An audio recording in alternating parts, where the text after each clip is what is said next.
눈의 아들 여호수아가 시팀에서 두 사람을 정탐꾼으로 보내며 이르되 가서 그 땅과 여리고를 엿보라 하매 그들이 가서 라합이라 하는 기생의 집에 들어가 거기서 유숙하더니 어떤 사람이 여리고 왕에게 말하여 이르되 보소서 이 밤에 이스라엘 자손 중에 몇 사람이 이 땅을 정탐하러 이리로 들어왔나이다. 여리고 왕이 라합에게 사람을 보내어 이르되 내게로 와서 내 집에 들어간 그 사람들을 끌어내라. 그들은 이 온 땅을 정탐하러 왔느니라. 그 여인이 그 두 사람을 이미 숨긴지라. 이르되 과연 그 사람들이 내게 왔었으나 그들이 어디에서 왔는지 나는 알지 못하였고 그 사람들이 어두워 성문을 닫을 때쯤 되어 나갔으니 어디로 갔는지 내가 알지 못하나 급히 따라가라. 그리하면 그들을 따라잡으리라 하였으나 그가 이미 그들을 이끌고 지붕에 올라가서 그 지붕에 버려놓은 3대에 숨겼더라. 그 사람들은 요단 나루터까지 그들을 쫓아갔고 그들을 뒤쫓는 자들이 나가자 곧 성문을 닫았더라.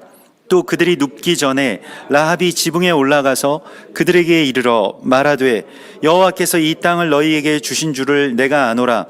우리가 너희를 심히 두려워하고 이 땅 주민들이 다 너희 앞에서 간담이 녹나니 이는 너희가 애굽에서 나올 때에 여호와께서 너희 앞에서 홍해 물을 마르게 하신 일과 너희가 요단 저쪽에 있는 아모리 사람의 두 왕 시혼과 옥에게 행한 일 곧 그들을 전멸시킨 일을 우리가 들었음이니라. 우리가 듣자 곧 마음이 녹았고 너희로 말미암아 사람이 정신을 잃었나니 너희 하나님 여호와는 위로는 하늘에서도 아래로는 땅에서도 하나님이시니라. 그러므로 이제 청하노니 내가 너희를 선대하였은즉 너희도 내 아버지의 집을 선대하도록 여호와로 내게 맹세하고 내게 증표를 내라. 그리고 나의 부모와 나의 남녀 형제와 그들에게 속한 모든 사람을 살려주어 우리 목숨을 죽음에서 건져내라. 그 사람들이 그에게 이르되 내가 우리의 이 일을 누설하지 아니하면 우리의 목숨으로 너희를 대신할 것이요 여호와께서 우리에게 이 땅을 주실 때에는 인자하고 진실하게 너를 대우하리라. 라합이 그들을 창문에서 줄로 달아내리니 그의 집이 성벽 위에 있으므로 그가 성벽 위에 거주하였음이라. 라합이 그들에게 이르되 두렵건대 뒤쫓는 사람들이 너희와 마주칠까 하노니 너희는 산으로 가서 거기서 사흘 동안 숨어 있다가 뒤쫓는 자들이 돌아간 후에 너희의 길을 갈지니라. 그 사람들이 그에게 이르되 내가 우리에게 서약하게 한 이 맹세에 대하여 우리가 허물이 없게 하리니 우리가 이 땅에 들어올 때에 우리를 달아내린 창문에 이 붉은 줄을 매고 내 부모와 형제와 내 아버지의 가족을 다 내 집에 모으라. 누구든지 내 집 문을 나가서 거리로 가면 그의 피가 그의 머리로 돌아갈 것이요 우리는 허물이 없으리라. 그러나 누구든지 너와 함께 집에 있는 자에게 손을 대면 그 피는 우리의 머리로 돌아오려니와 네가 우리의 이 일을 누설하면 내가 우리에게 서약하게 한 맹세에 대하여 우리에게 허물이 없으리라 하니 라합이 이르되 너희의 말대로 할 것이라 하고 그들을 보내어 가게 하고 붉은 줄을 창문에 매니라. 그들이 가서 산에 이르러 뒤쫓는 자들이 돌아가기까지 사흘을 거기 머물매 뒤쫓는 자들이 그들을 길에서 두루 찾다가 찾지 못하니라. 그 두 사람이 돌이켜 산에서 내려와 강을 건너 눈의 아들 여호수아에게 나아가서 그들이 겪은 모든 일을 고하고 또 여호수아에게 이르되 진실로 여호와께서 그 온 땅을 우리 손에 주셨으므로 그 땅의 모든 주민이 우리 앞에서 간담이 녹더이다 하더라. 아멘. 이번 주에 토라 포션의 제목은 쉘라흐라고 하는 제목입니다. 보내다라고 하는 뜻이고요. 광야에서 모세가 이 12명의 정탐꾼들을 그 약속의 땅을 향해서 보낸 바로 그 이야기가 이제 펼쳐지게 됩니다. 우리가 이 정탐꾼들의 이야기를 대부분 다 알고 계시겠습니다만은 그러나 하나님께서 우리를 이 세상 속에서 세우셔서 그 세우시는 것이 이제 그 네스임이라고 해서 뽑아낸 자들. 그래서 우리도 뽑혔다 이런 말을 합니다만은 우리가 세상 속에 뿌리를 두고 있던 우리를 뽑아내셔서 약속의 땅을 먼저 보게 하시고 또 약속의 땅을 사람들에게 증언하게 할 사명으로 우리를 파송하신다고 말씀을 하십니다. 그러므로 우리는 정탐꾼의 사명을 받은 자들이라고 하시고 있는 것이죠. 우리가 증언하는 것이 우리가 복음의 증인이 돼야 되고요. 우리가 예수와의 증인이 돼야 되고 그 나라의 증인이 되어야 되고 거기에 대한 어떤 정탐꾼, 그러니까 그것을 먼저 보고 오실 그리스도 예수와 또 이루어질 하나님의 나라를 증언해야 될 사명이 우리 가운데 있음을 말씀하시고 있습니다. 여러분들도 잘 아시다시피 이 12명의 정탐꾼들 가운데 이 여호수아와 갈렙을 제외한 이 10명의 정탐꾼들은 그 정탐을 하면서 이제 그 두려움에 휩싸이게 되죠. 거기에서 우리가 처음으로 본 것이 아낙 자손이었다 이렇게 되어 있습니다. 우리가 거기서 아낙 자손을 보았고 그 다음에 아말렉인도 있고 헷 사람들도 있고 뭐 가나안 사람도 있다 이렇게 되는데 그 아낙이라고 하는 말이 이게 그 질식시키다라고 하는 그런 뜻이 됩니다. 이렇게 목을 짓눌러서 질식시키다. 우리가 뭐 최근에 그 미국에서도 이렇게 그 플로이드의 그런 사망 사건 가운데 이 목을 눌러서 질식되는 그런 일이 있지 않았습니까? 이 안악이라고 하는 것이 그렇게 목을 눌러서 숨을 못 쉬게 하는 그러한 영을 뜻하는데요.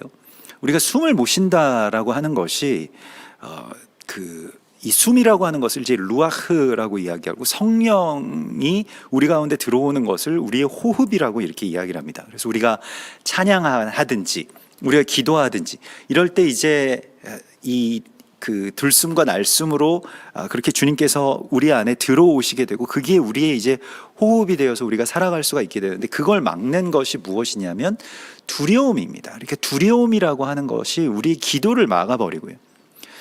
또 두려움이라고 하는 것은 우리의 찬송을 막습니다. 감사와 찬송을 하지 못하게 합니다. 그렇게 되면 점점 뭐 당장 우리가 죽지 않는다고 할지라도 점점 이 숨이 막혀서 이제 죽게 되는 것이죠. 그래서 우리가 이 땅 가운데서 이제 주님께서 우리를 보내셔서 약속의 땅을 먼저 보게 하시고 또 하나님의 나라를 증언하게 하시는 그런 사명이 있는데 우리가 그 본다라고 하는 것은 일종의 이제 선택이라고 할 수가 있겠습니다. 우리 뭐 기억도 마찬가지고 우리가 보는 것도 마찬가지고요. 사람 다 자기가 보고 싶은 것만 봅니다. 객관적으로 뭐 본다고 이야기를 합니다만은 우리 그 인간의 어떤 본성적으로 뭐 아니면 구조적으로 이 뇌가 갖고 있는 이러한 어떤 인지라고 하는 것이 우리가 굉장히 그걸 신뢰하는데 내가 보는 것에 대해서 굉장히 신뢰합니다만은 보는 것을 이 많은 것들이 왜곡돼서 사실은 우리가 보고 있고 느끼고 있고 또 그것을 뭐 뇌에서도 뭐 그렇게 처리한다고 하죠. 그래서 실제로 우리가 무엇을 보는가라고 하는 것에 대해서 우리가 안악 자손들을 볼 것인가 아니면 그 땅의 심히 아름다움을 볼 것인가 그 여호수아와 갈렙처럼요. 그 땅의 심히 아름다움, 그 땅은 정말로 아름다운 곳이었습니다. 젖과 꿀이 흐르는 그런 아름다운 곳이었고 정말로 엄청난 포도와 또 무화과와 석류가 있습니다 라고 하는 그러한 고백을 또 그러한 증언을 할 수 있는가 라고 하는 것의 관건은 무엇을 볼 것인가 또 어떻게 볼 것인가 라고 하는 이 보는 것에 대한 이 결단 또 보는 것에 대한 은총을 우리가 하나님 앞에 간구해야 한다고 말씀을 하시고 있습니다. 그래서 우리가 보는 것에 대한 주권을 주님 앞에 드리는 것만이 우리가 참된 눈을 뜨게 되고 우리가 실로암에서 그렇게 이 나를 씻어내고 또 내가 완전히 소경되었음을 완전하게 인정하는 것만이 우리가 볼 수 있는 길이라고 하는 것을 주께서 우리 가운데 말씀하십니다. 그래서 그 소경된 자를 실로암으로 예수님께서 보내셨잖아요. 근데 보내실 때 그냥 보내시지 않고 소경된 자는 소경인 거 다 알 것 같지만 소경된 자의 눈에 정말로 소경된 징표를 붙여주십니다. 그래서 눈에 그 진흙을 침으로 이겨서 이렇게 붙여주시고 그것을 실로암으로 가서 실로암이라고 하는 것이 무엇입니까? 그 샬라흐라고 하는 말에서 나온 그런 단어인데 보냄을 받은 보내심을 받았다라고 하는 그런 뜻이죠. 거기가 실로암입니다. 우리도 그렇게 보내심을 받았는데, 이 파송하면서 예수님께서 그 맹인을 실로암까지 파송하셔서 실로암에서 자기가 맹인됨을 알고, 아, 나는 정말 맹인이었구나 라고 하는 것을, 이 날 때부터 소경된 자라고 하는 것은 본다는 것이 무엇인지를 모르는 자를 말합니다. 우리처럼요. 우리는 글쎄요, 불편하긴 했겠지만, 우리처럼 불편하긴 했겠지만, 우리도 눈이 두 개밖에 없고, 뒤에는 눈이 안 달려 있고, 멀리도 볼 수 없고, 점점, 여러분들도 그러신지는 모르겠는데, 점점 눈이 침침해져가지고, 저도 이렇게 봐야 되거든요. 그래서, 조금 있으면 이제 안경을 계속 쓰고 다녀야 되지 않겠는가. 제가 안경을 써본 적이 없어가지고, 지금 굉장히 불편할 것 같은데, 어려서부터 훈련이 안 돼 있어가지고요. 근데 이런 상황인데, 날 때부터 소경된 자는 자기가 그렇게 살아왔고 또 거기에 굉장히 익숙해져 있기 때문에 그 소경의 어떤 정도가 어떠했는지도 우리가 잘 알 수 없습니다. 완전히 안 보이는, 정말로 완전히 안 보이는 정도가 있고요. 또 이 아주 밝은 대낮에는 큰 형체들을 분간할 수 있는 정도의 어떤 그러한 시력을 갖고 있었을 수도 있고요. 그게 어떤 정도의 차이가 있겠습니다만은, 자기가 그 익숙한 길을 예루살렘에서 잘 다닐 수 있을 만큼의, 동량하러 다닐 수 있을 만큼의 그러한 어떤 이 익숙함을 갖고 있었겠죠. 그래서 주님이 앞에 오셔도 누군지 알아보지 못할 뿐더러 무엇을 구해야 할지도 알지 못합니다. 그러나 주님께서는 그 소경에게 너는 소경이라, 그 앞을 보지 못함에 대한 그 안타까움과 또한 그것에 대한 직면을 하게 해주시죠. 우리가 주님 앞에 볼 수 없다라고 고백하고 그것에 대해서 고쳐달라고 구하면, 거기에서 이제 우리의 눈이 열리게 되는 그 실로암의 기쁨이 있게 되지만, 우리가 스스로 볼 줄 안다라고 착각하는 순간부터 모든 일들이 이 사망의 길로 질주하게 됩니다. 그렇기 때문에 우리가 지금 갖고 있었던 이 시각, 오랫동안 갇혀 있었던 이 아주 현저히 좁은 이 시야와 시각에서 벗어나서 주님 앞에 내가 볼 수 없습니다. 나의 눈을 열어주시옵소서. 주님의 눈으로 보기를 원합니다. 주님이 보시는 것을 나도 보기를 원합니다. 라고 하는 그러한 고백을 드릴 때에 주님께서 우리의 눈을 열어주신다고 말씀을 하십니다. 그래서 오늘 여호수아 2장에서는 이 두 정탐꾼을 여호수아가 파송하는 장면을 보게 됩니다. 모세는 12정탐꾼을 가나안 땅에 보냈는데 여호수아는 두 정탐꾼을 보냅니다. 그 두 정탐꾼은 자세하게 기록되어 있진 않습니다만은, 한 정탐꾼만큼은 우리가 어떤 지파인지 알죠. 유다 지파이죠. 그래서 유다 지파와 또 나머지 한 지파는 아마도 에브라임 지파였을 것입니다. 왜냐하면 이것이 다 그 갈렙과 여호수아의 그 지파였기 때문에 그렇죠. 그래서 갈렙과 여호수아의 영을 받은 이 두 정탐꾼이 이제 나아가게 됩니다. 그래서 눈의 아들 여호수아라고 하는 이름도 정탐꾼을 그렇게 파송할 때, 모세가 호세아라고 하는 이름을 가진 이 눈의 아들, 이 다음 세대의 이 아들에게 여호수아라고 하는 새로운 이름을 발견해냅니다. 그 여호수아라고 하는 것은 한 글자가 더 붙었습니다만, 그 호세아에서 여호세아 이렇게 되는 것인데, 여호수아 이렇게 되죠, 발음으로. 근데 그것은 여호와께서, 혹은 감추어진 비밀 안에서는 예수와께서 구원이시다라고 하는 그런 뜻입니다. 호세아라고 하는 것은 이제 구원이라고 하는 뜻이고요.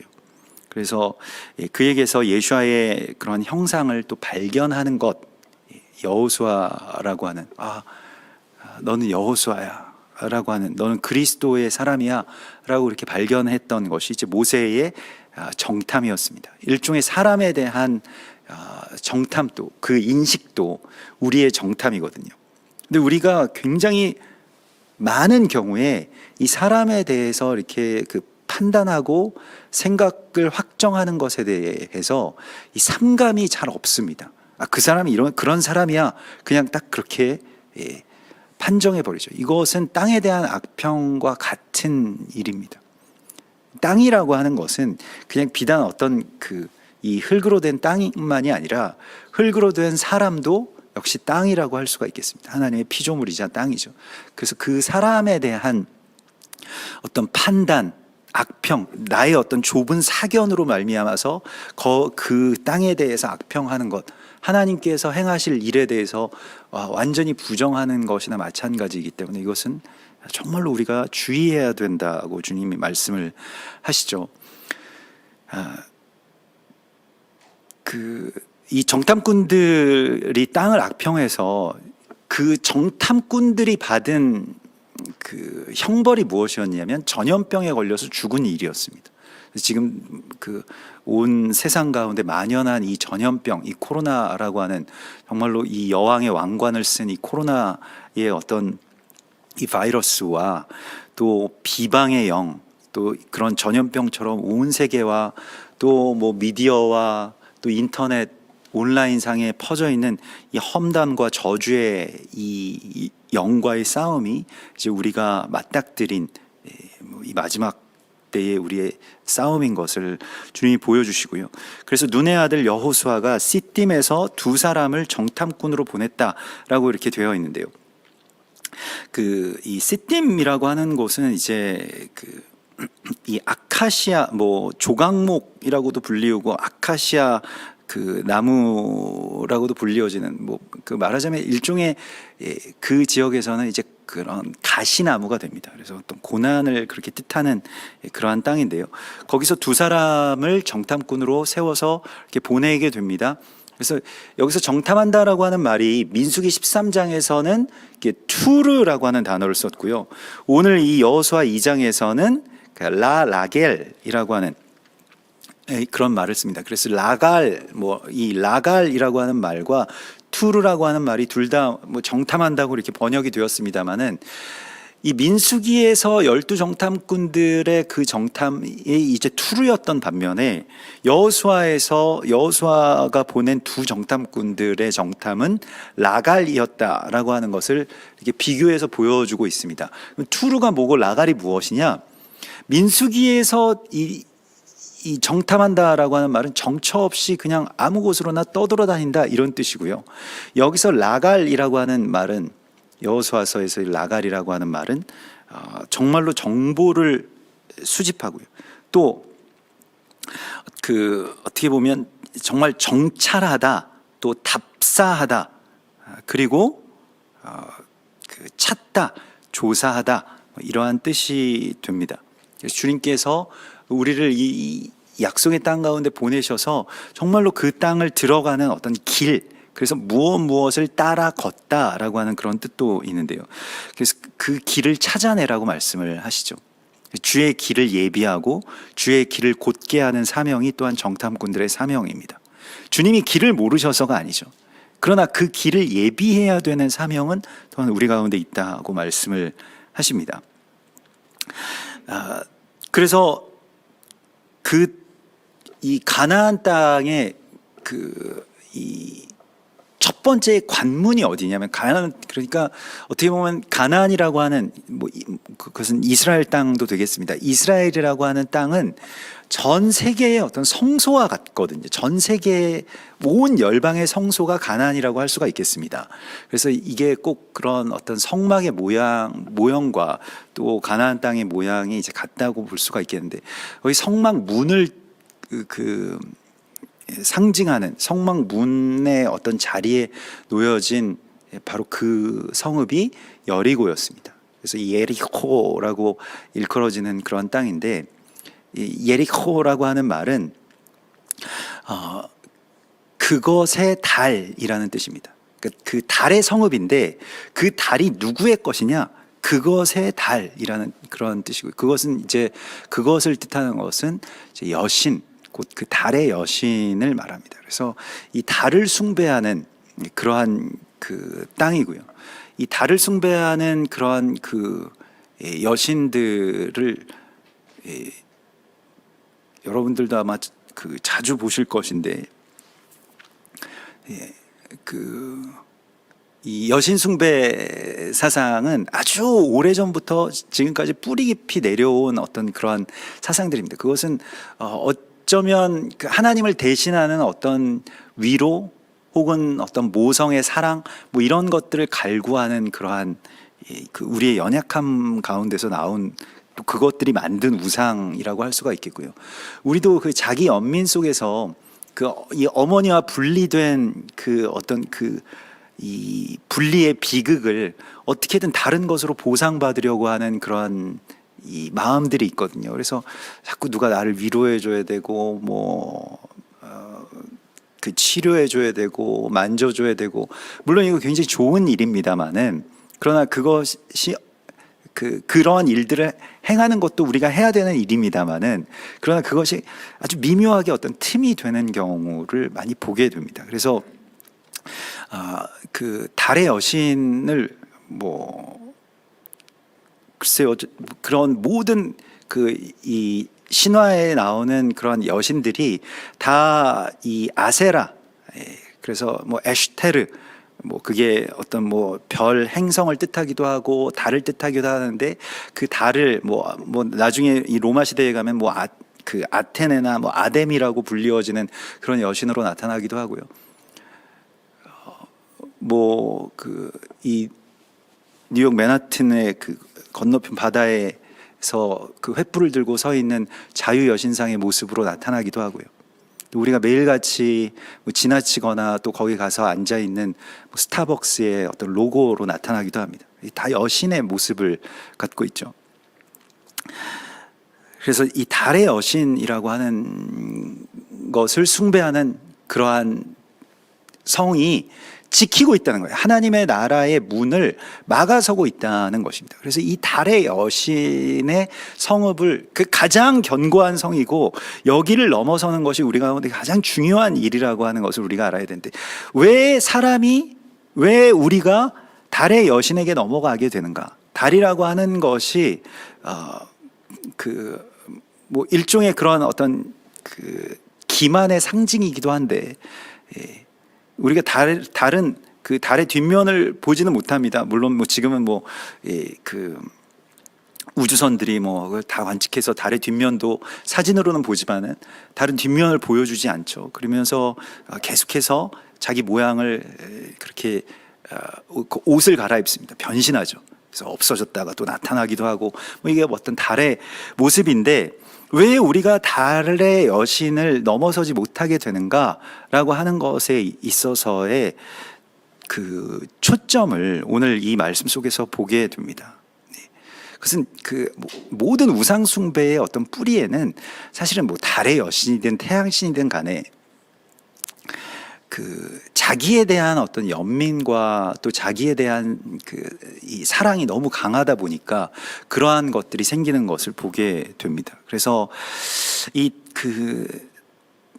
예리코라고 하는 이름이 달의 여신의 성읍, 그래서 지금도 이 여리고에 가보면 City of the Moon이라고 하는 그러한 별칭이 붙어져 있고, 또 아주 세계에서 가장 오래된 도시라고 하는 그러한 아주 공식적으로 기록된 바 세계에서 가장 오래된 도시다 이렇게 이야기를 하기도 합니다. 그래서 여리고라고 하는 곳에 어떤 고대 이 도시 유적터가 이 세상에서 발견된 어떤 도시의 유적터보다 더 오래된 그런 유적이라고 하는 것인데요. 그런데 여리고라고 하는 이름을 이게 발음은 같은데요. 근데 이게 이제 달의 성읍이다, 달의 여신의 성이다, 그의 달이다, 그의 소유다, 이렇게 해석하고 여기에 살아가는 사람들, 달을 숭배하면서 살아가는 사람들의 이 성의 이름이 여리고지만은, 그러나 하나님의 사람들의 그러한 이름에는 이 여리코라고 하는 것이 이 야레아흐라고 하는 말에서 나왔다라고 또한 달리 해석합니다. 그러니까 같은 발음인데 완전히 뜻은 다른 말인데요. 이 야레아흐는 무엇이냐면 아주 향기로운 어떤 향을 뜻하는데요. 어떤 향기로운 이 향기, 어떤 기체 이러한 것을 뜻하는데 야레아흐라고 하는 것이 무엇이냐면 루아흐에서 나온 말이고 루아흐는 아까 말씀드린 것과 같이 성령의 바람 혹은 성령의 호흡을 뜻하는 그런 말입니다. 그래서 불다, 숨을 쉬다. 예수께서도 숨을 내쉬면서 제자들에게 성령을 받으라 이렇게 말씀을 하시죠. 그래서 그 저주받은 자들에게는 달의 여신이 소유하고 있는 성읍이라는 그러한 뜻으로 해석되지만 하나님의 사람들에게는 성령이 불어오는 성령의 숨결이 불어진 성읍이다 라고 그렇게 달리 해석되는 것이죠. 같은 성읍이고 같은 발음임에도 불구하고 그 성읍을 해석하는 동시에 해석하는 두 가지의 시각이 존재한다는 것입니다. 히브리 단어가 이런 단어들이 굉장히 많이 있습니다. 그래서 같은 단어인데 아주 상반되는 두 가지의 뜻이 그 단어를 조명하고 있을 때가 참 많이 있고요. 사람도 마찬가지죠. 그래서 사람도 굉장히 안 좋은 면이 있는가 하면 또 굉장히 좋은 면이 있죠. 어떤 것을 볼 것인가 라고 하는 것은 이제 그것을 보는 이 관측자, 곧 이것을 측량하고 관측하고 이것을 판단해야 되는 이 정탐꾼들인 우리에게 있다고 말씀하십니다.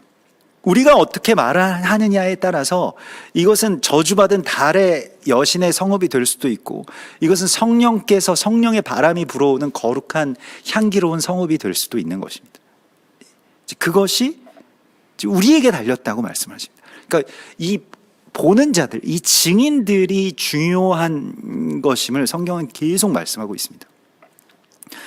그래서 예전에는 이 우주라는 것이나 뭐 사람이라는 것이나 뭐 어떤 현상이라는 것이 굉장히 딱 정해져 있어서 답이 딱 정해져 있고 그것을 우리가 알아내는 것이 중요하다라고 여겨졌던 이 세상과 또 뭐 철학과 신학 가운데 우리가 살아왔다라고 한다면 지금은 그것을 보는 이 관측자에 따라서 얼마든지 무한대로 완전히 달라질 수 있다. 정반대로 달라질 수 있다라고 하는 그러한 법칙이 이 세상에서 이렇게 세워지는 어떤 그러한 시대에 우리가 살아가고 있습니다. 그래서 여기에서 여리고를 그렇게 정탐하라라고 할 때 여리고를 들어가서 정탐하라는데 첫 번째로 만난 사람이 라합이라고 하는 기생의 집에 들어가서 거기에 유숙하게 됩니다. 사실 이 기생이라고 하는 직업은 이 여인으로서 갖기에 가장 어떻게 보면 비참한 그런 직업일 것입니다. 누구에게 뭐 명함을 파서 우리 나눠주기도 좀 어려운 뭐 그런 직업이라고도 할 수가 있겠죠. 근데 라합이 지금 그러한 기생이었다라고 말하고요. 사실 우리가 글쎄요, 예전에 제가 알던 친하게 지냈던 목사님이 자기 얘기를 이렇게 하시면서 자기의 할머니가 정말 조선에서 진짜 유명한 기생이셨다고 그렇게 얘기를 하시더라고요. 그래서 파란만장한 그 인생사를 쭉 얘기해 주시는데 정말 너무 재밌는데 참 고백하기 어려운 말씀이셨겠구나 이런 생각도 들더라고요. 근데 여기서 이제 기생이라고 하는 말은 물론 이 라합의 직업이기도 했겠습니다만은 조나라고 해서 이것은 우상 숭배와도 관계가 있습니다. 그래서 이 우상을 숭배하고 우상 숭배하는 그런 성읍이기 때문에 당연하겠습니다만은 이 조나라고 하는 말이 행음하다 혹은 기생이라고 하는 그런 뜻을 갖고 있고요. 이것은 우리가 우상을 숭배한다라고 하는 것은 사실 보십시오. 어떤 그런 우상 숭배, 아주 영이 혼탁한 곳과 또 이 성적으로 문란한 것은 같이 가게 됩니다. 그래서 여기서 이제 이 라합이 그러한 어떤 참 비천한 그런 자리에 있었고 또 그곳에서 사실 어떤 한 여인이 어떤 마땅히 존귀함을 받아야 할 그러한 한 생명으로서 이 땅 가운데 왔는데 기생의 일을 할 수밖에 없다라고 하는 것은 여기서 기생이라고 좀 점잖게 번역이 되었습니다만은 실제로는 창기라고 하는 그런 뜻이거든요. 그렇기 때문에 굉장히 비천한 어떤 그런 여인의 모습을 그 우리 가운데 보여주고 있는데, 나중에 보면 이제 예수야의 족보에 라합이 등장하죠. 다윗의 그 먼 그 할머니이기도 하고요. 그래서 다윗의 족보, 예수야의 족보에는 뭐 그 이방 여인인 룻, 또 기생 라합, 또 더 거슬러 올라가게 되면 이 여리고와 아주 밀접한 관계가 있는 다말이라고 하는 이방 여인과 또 비천한 여인의 모습이 계속해서 등장합니다. 이 이방의 가장 비천한 여인의 모습으로 주님의 시간과 또 주님 오실 날을 기다리고 있는 자, 기다리고 있는 사람이 누구를 뜻하고 누구를 표징하겠는가라고 하는 것에 대해서 우리가 생각하자면, 이것은 이방의 남은 자와 또한 교회에 깨어 있는 주님의 사람들을 표징하는 자라고 할 수가 있겠습니다. 그래서 라합이라고 하는 이름이 넓히다, 어떤 마음을 넓히다, 공간을 넓히다 할 때 이 좁은 것을 넓혔다라고 하는 그런 의미가 있습니다. 그게 라합이에요. 시편 119편 32절에서 주께서 내 마음을 넓히시면 내가 주의 말씀들의 길로 달려가리이다, 이렇게 고백하고 있습니다. 주님이 우리 마음을 좀 넓혀 주셔야 됩니다. 이 시야가 넓어진다는 것과 마찬가지로 우리의 마음도 넓어져야 되는데요, 우리가 굉장히 좁은 소견, 좁은 마음, 그냥 뭐 그게 이게 답이 딱 요거야 라고 생각하면서 거기서 좀처럼 이 넓혀지는 것에 대해서 구하지 못했던 것을 돌이켜서 주님 앞에 정말로 나의 지경을 넓혀달라고. 우리 야베스의 기도 다들 좋아하시잖아요. 그래서 우리 야베스라고 하는 그러니까 야베스의 기도, 뭐 야베스 축복의 상징처럼 여겨집니다만, 야베스는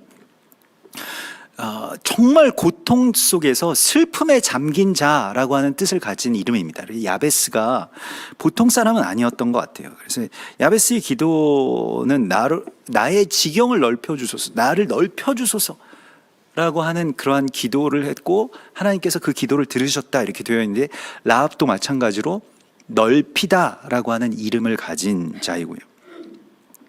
이사야서 54장 2절에 내 장막터를 넓히며 내 처소에 휘장을 아끼지 말고 널리 펴되 너의 줄을 길게 하며 너의 말뚝을 견고하게 할지어다.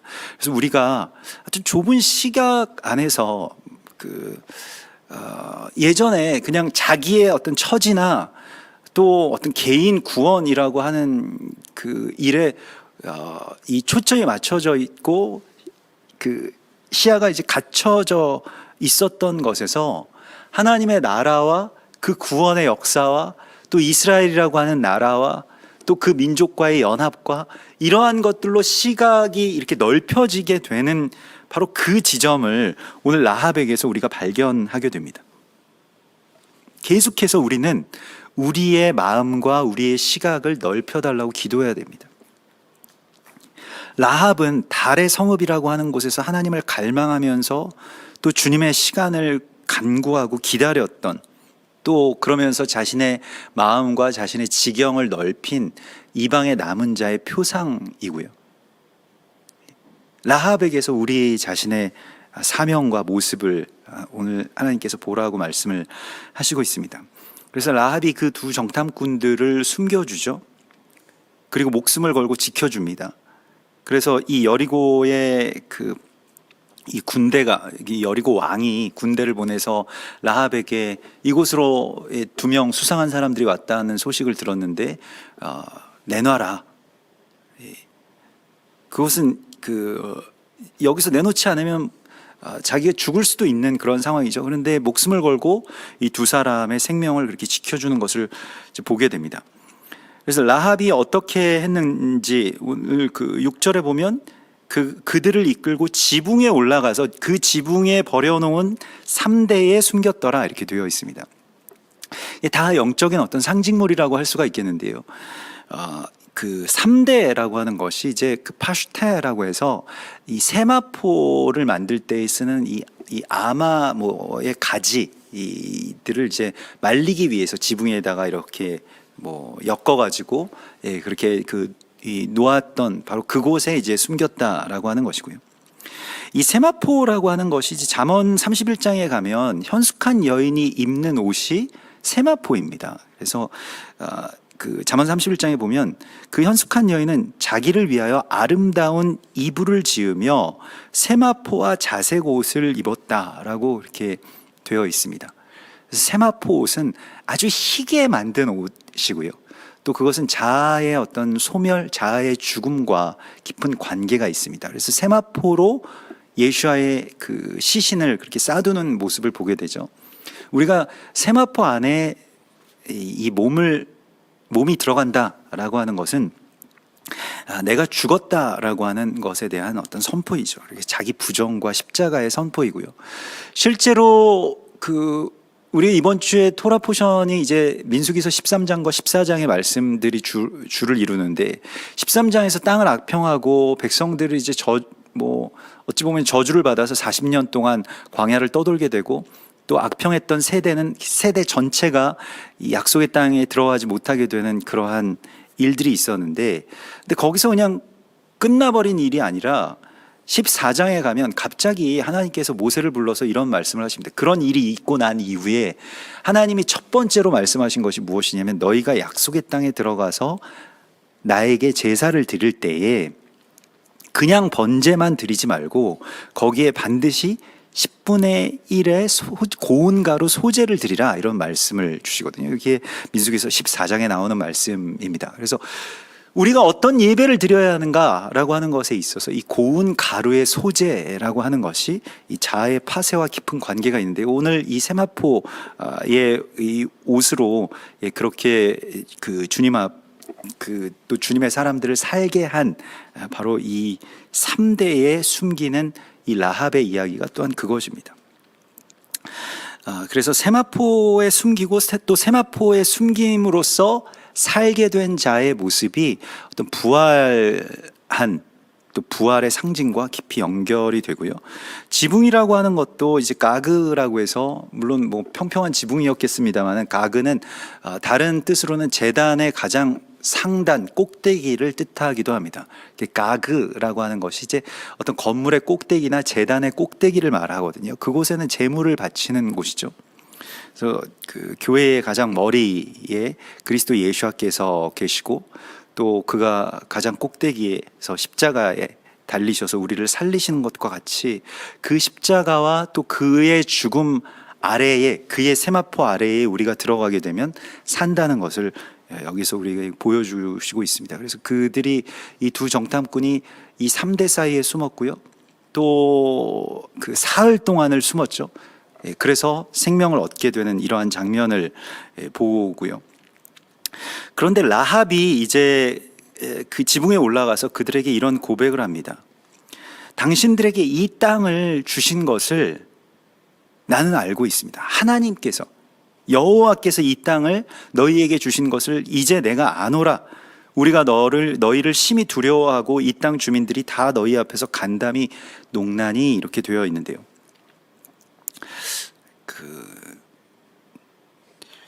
이제 성경에서는 뭐 번역할 때 왜 그런지 모르겠는데, 아무튼 다 반말로 했기 때문에 이게 어감이 좀 그런데, 뭐 너희가 뭐 그랬다 뭐 이렇게 되는데, 아마도 굉장히 아주 극존칭으로 썼을 것 같습니다.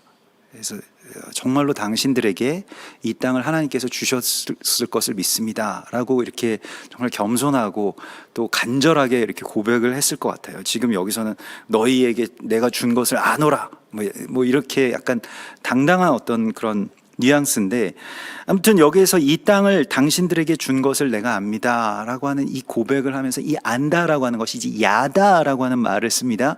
야다는 어떤 관계를 뜻하는 말입니다. 그러니까 그냥 단순하게 내가 지식적으로 안다는 것이 아니라 어떤 관계에서 나오는 지식을 야다라고 해요.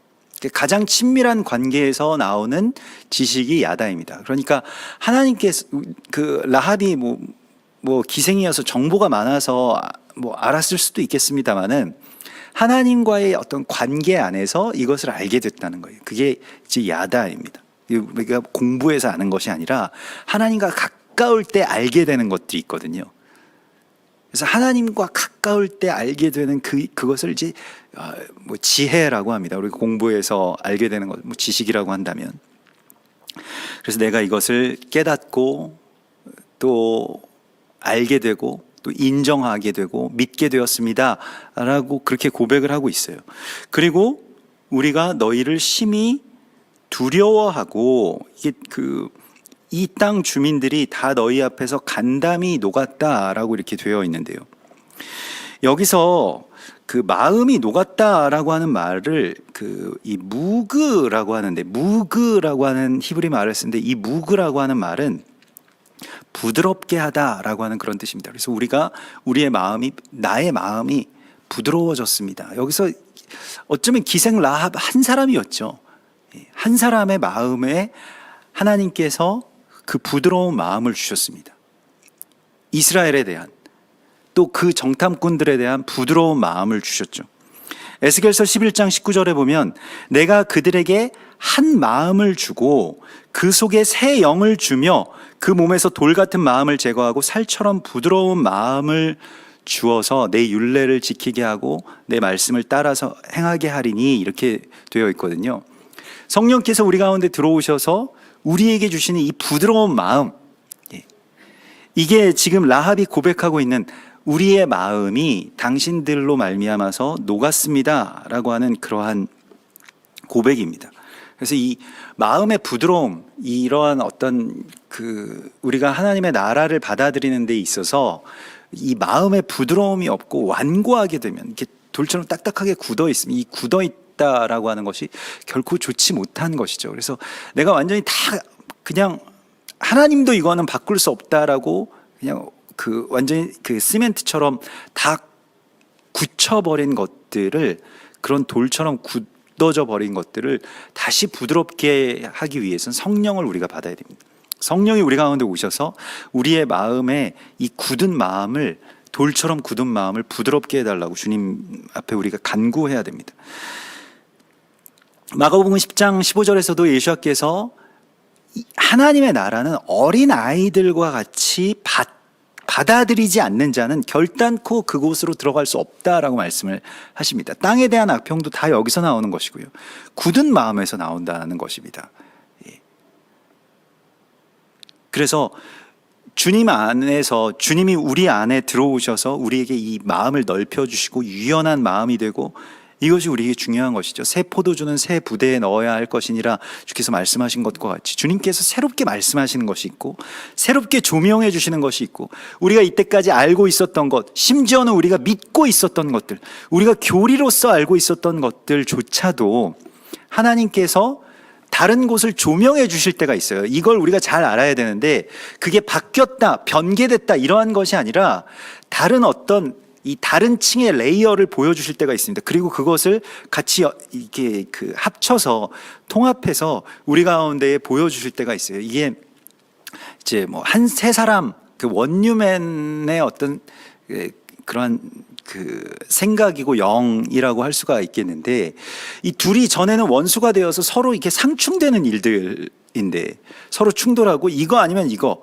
그래서 둘 중에 하나만 살아남을 수가 있게 되었다라고 한다면, 이제는 그 둘이 같이 연결되고 또 그 둘을 같이 연합시켜서 한 세 사람을 이루시는 바로 그 일이, 주님께서 한 마음을 주고 새 영을 주고 그리고 부드러운 마음을 주시겠다, 다 같은 말입니다. 원유매는 부드러운 마음에서 나오는 것이거든요.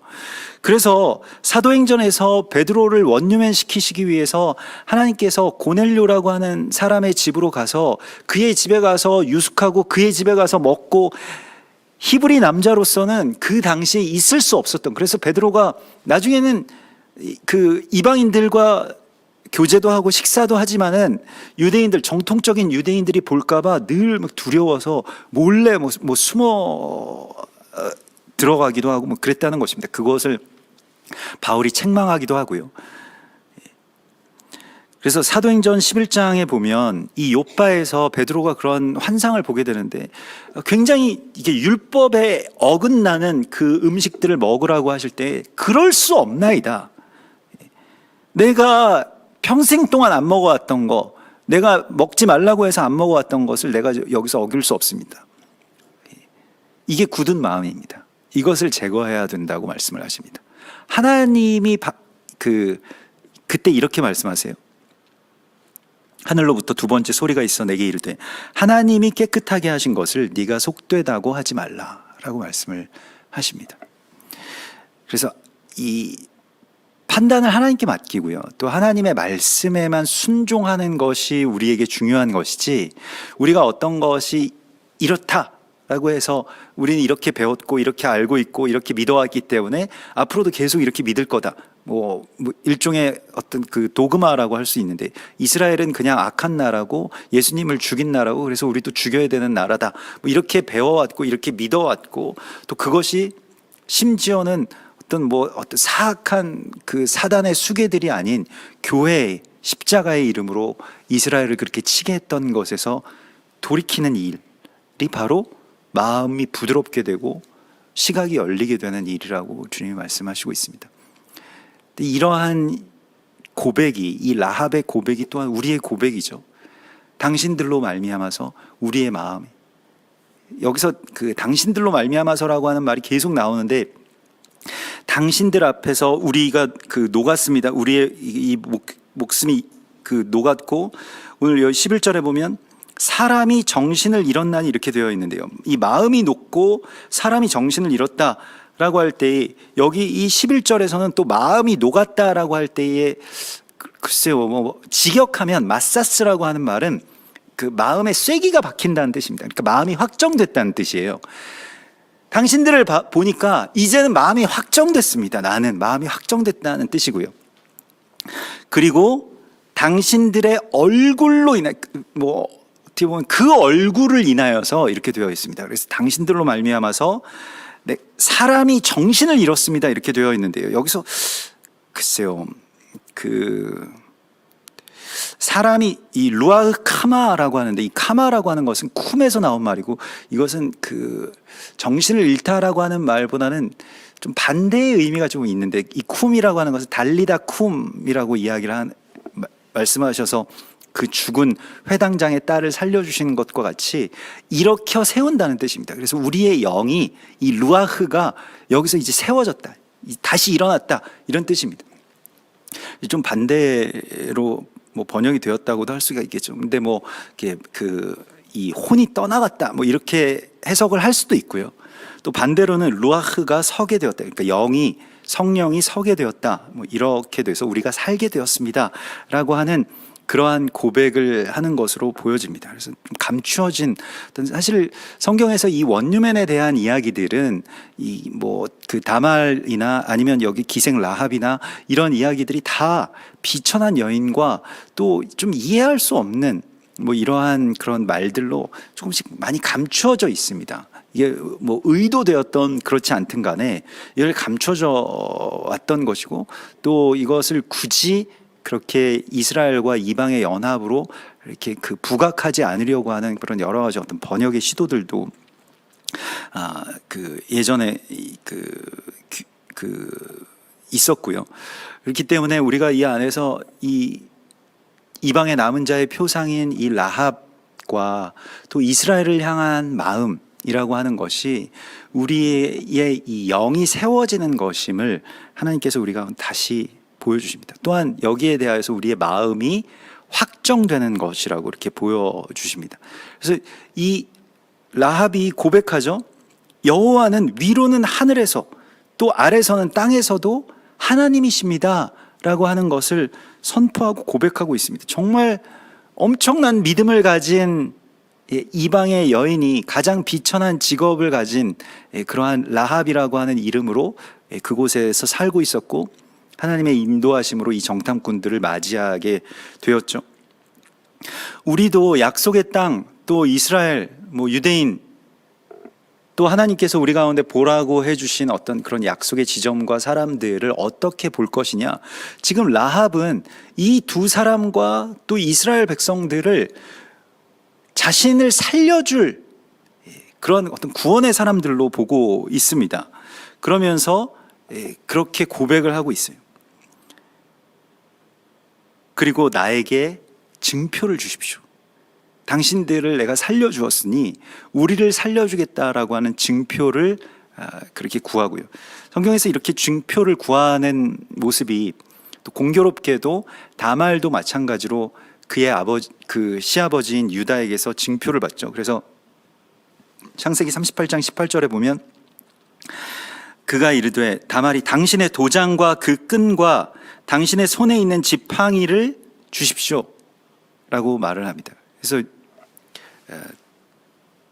유다가 그것들을 그에게 주죠. 그래서 도장과 끈과 지팡이를 주는데 여기서는 이제 이 붉은 줄을 그렇게 주죠.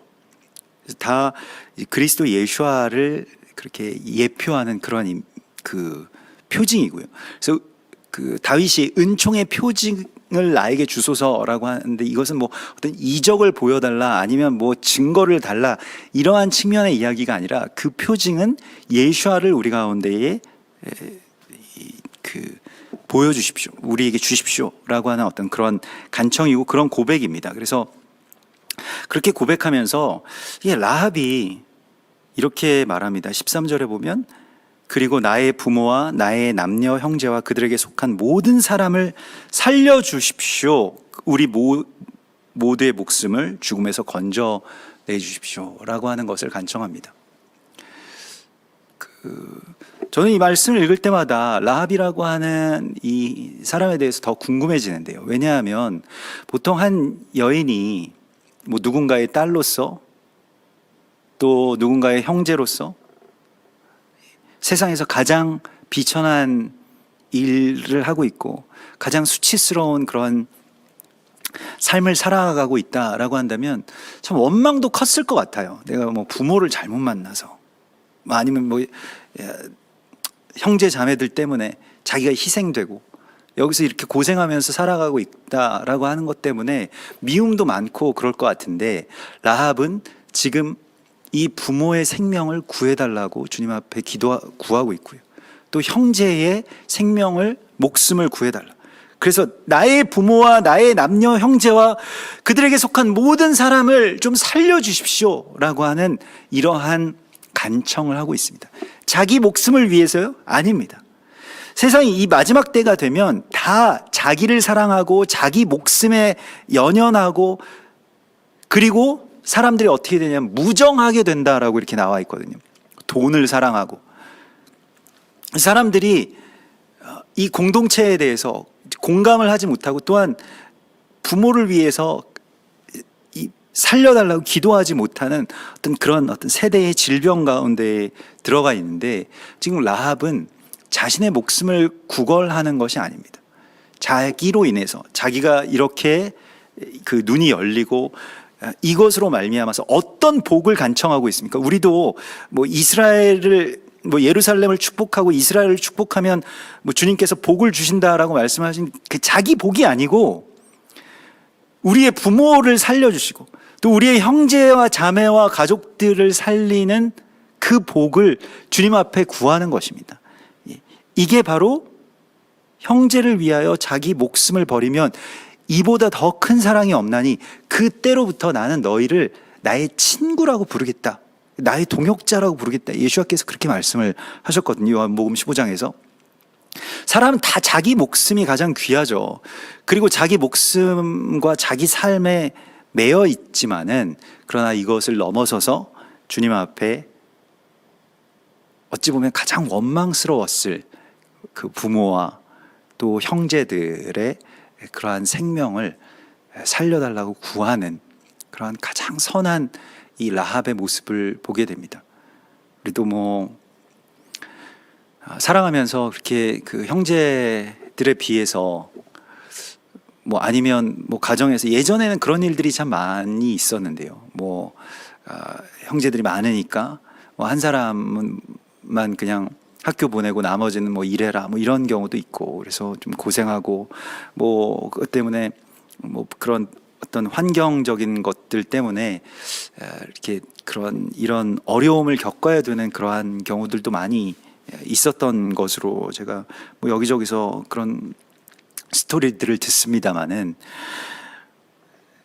그러나 그럼에도 불구하고 자기 자신을 불쌍히 여김으로 다른 사람들을 미워하게 되는, 원망하게 되는 이 원망의 영에 휩싸이지 않고 이것을 이미 넘어선 이 라합의 고백이 참 귀하다는 것을 우리가 보게 됩니다.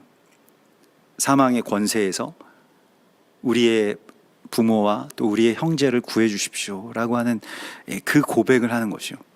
그게 라합의 기도였습니다. 그리고 이 라합의 기도와 고백은 곧바로 이제 이 여호수아와 이스라엘 백성들에게 복음이 됩니다. 그래서 두 정탐꾼이 돌아와서 그 땅에서 취한, 예전에는 그 땅에서 취한 열매가 무엇이었습니까? 이 포도송이를 이 어깨에 꿰어서 돌아왔죠. 그 땅에서 취한 두 정탐꾼이 어깨에 꿰어서 돌아온 그 포도송이가 무엇이었습니까? 라합의 고백이었습니다. 그래서 라합의 고백을 그대로 전합니다. 이게 복음이거든요.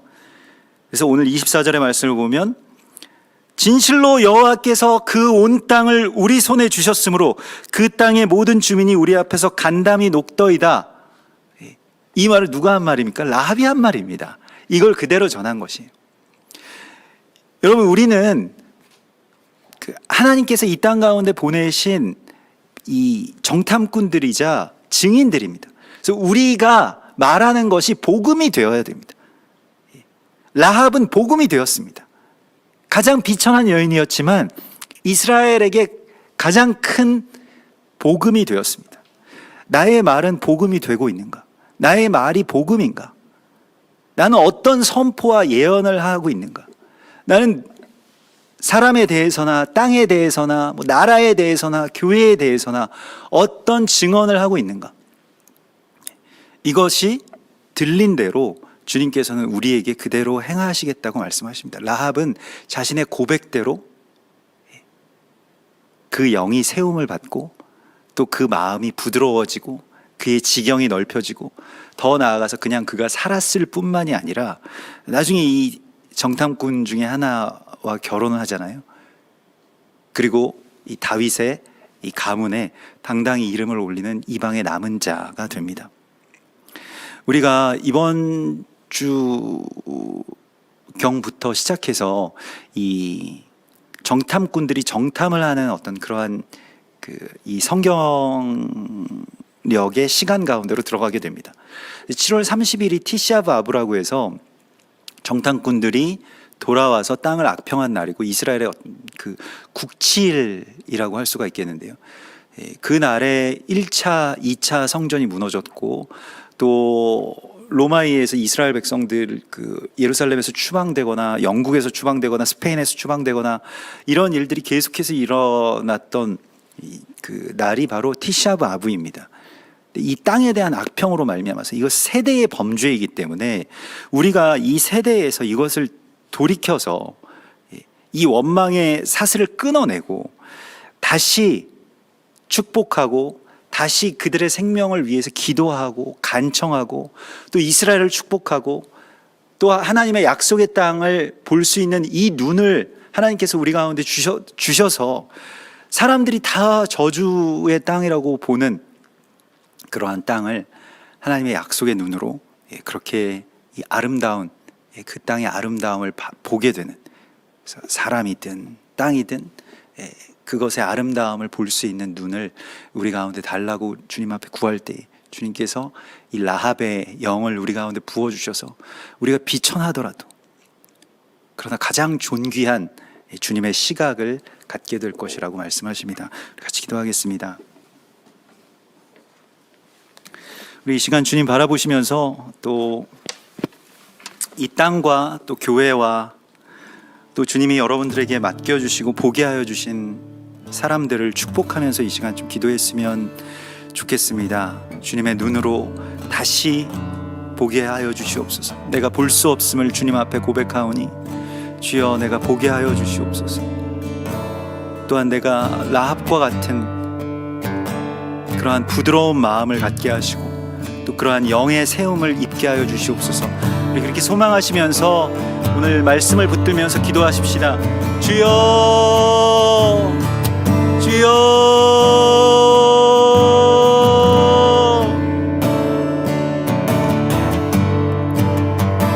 주님을 온전히 신뢰하고 주여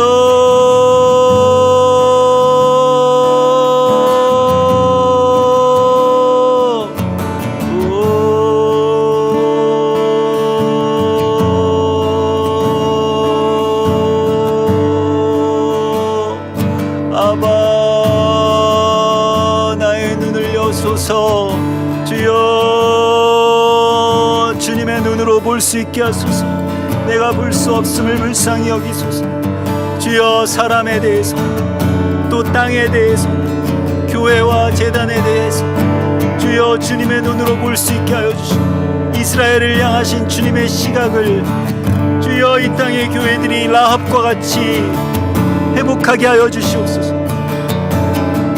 또한 이 한 사람의 고백과 헌신으로 말미암아 그 모든 사람들을 살려주신 것과 같이 주여 우리의 증언으로 말미암아 많은 사람들이 살 수 있도록 인도하여 주시옵소서.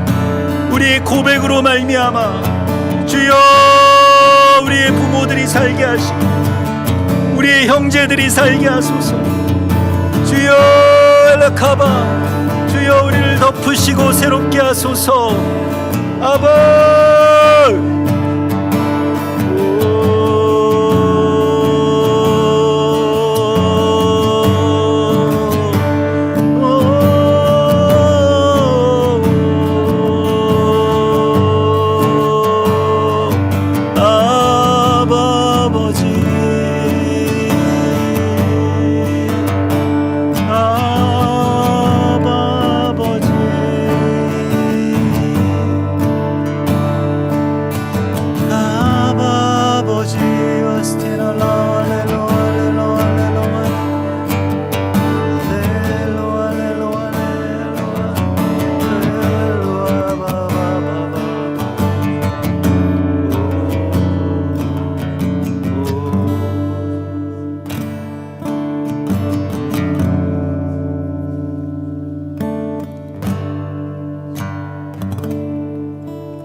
우리 이 시간에 또한 하나님의 나라를 다시 한번 선포하면서 우리의 창문에 그 붉은 줄을 내거는 것과 같이 보혈을 선포하시면서 같이 기도하고 또 이 나라에 또 저 북녘 땅에 주의 보혈을 선포합니다. 주여 이 나라를 지켜주시고 우리의 생명을 주님 지켜주시고 또한 이 땅의 교회와 재단들 주님 지켜주시고 저 북녘 땅을 주님 어서 속히 회복시켜 주시옵소서. 우리 소망하시면서 기도하시겠습니다. 주여 우리를 살리소서. 주여 이 땅에 주님의 거룩한 나라가 주여 이제 임박하였사오니 주여 우리가 세마포 옷을 입게 하시고 이제라도 우리의 마음을 찢고 주님께로 돌이킬 수 있도록 인도하여 주시옵소서. 주여 급해져 버린 이 땅에 주여 주님의 새로운 영을 부어주시옵소서. 아버 저 북녘 땅을 주님 풀어주시고 주여 저 원수 마귀가 주여 그 땅에 권세를 쥐고 있던 그 시간들을 주여 이제 우리에게 갚아주시옵소서. 주여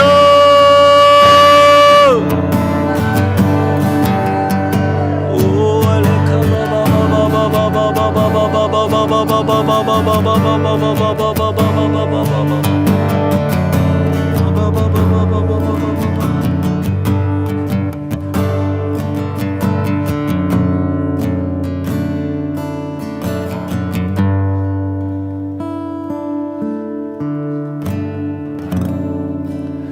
우리 시간에 또한 열방과 이스라엘을 위해서 같이 기도하겠습니다.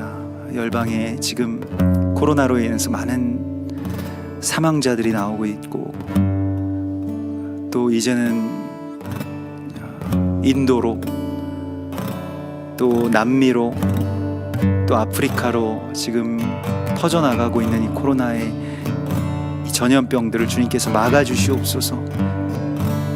또한 열방이 주님께로 돌아오는 그러한 새로운 시대를 주님께서 열어주시옵소서. 우리 같이 기도하고 또 이스라엘을 주님 지켜주시고 그 땅을 주님께서 온전케 하시고 그 땅의 문이 어서속히 열리게 하여 주시고 여리고의 성읍의 문빗장이 풀리게 하여 주시옵소서. 우리 소망하면서 같이 기도하십시다.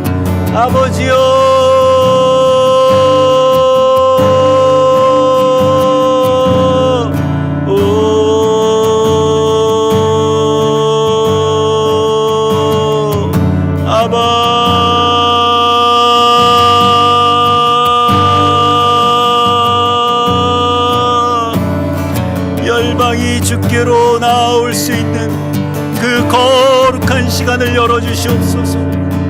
주여 우리에게 힘을 주시옵소서.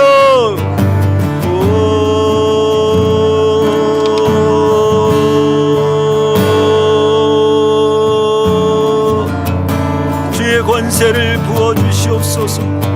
주여 열어주시옵소서. 새롭게 하여 주시옵소서. 온전케 하여 주시옵소서. 아버지여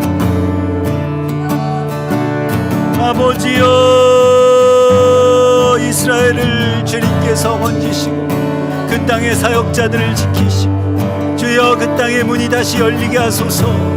주여 우리가 초막절에 들어갈 수 있도록 주님 문을 열어주시옵소서. 주여 문을 열어주시옵소서. 주여